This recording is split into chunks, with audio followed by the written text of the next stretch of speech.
Well, we're lucky to have you. And, you know, you were a part of Apollo 9, correct? Can you tell us what the mission of Apollo 9 was, and, you know, what was it like in space? Well, Apollo 9 was the third of the Apollo missions, and it was the first time that we had flown the lunar module.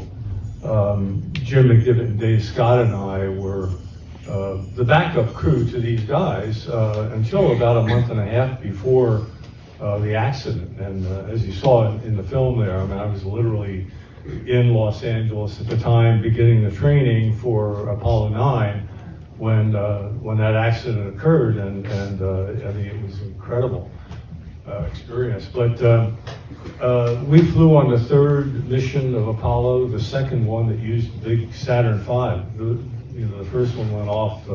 Wally Schirra and his crew, who took our place as their backup, became Apollo 7 crew, which was the first one that went off in October of 1968. And then Apollo 8, which to me was the real, to me was the moment of cosmic birth, when historically humans first went out away from the Earth and looked back and saw, you know, Mother Earth from out there.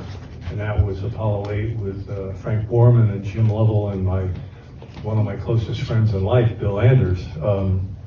So we followed that with the first flight of the lunar module.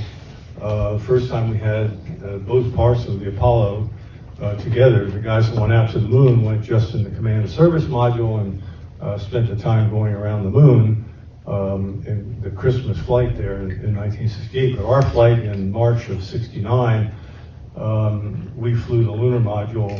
We flew it around the home planet for the first time, and we basically tested everything about the lunar module that we could, given that we're not able to land it on the moon. But aside from the landing functions, that was our primary mission. And I got the chance as a lunar module pilot to go outside with the new Apollo suit, the Gemini suit, a terrible thing to go out in the snow with, right?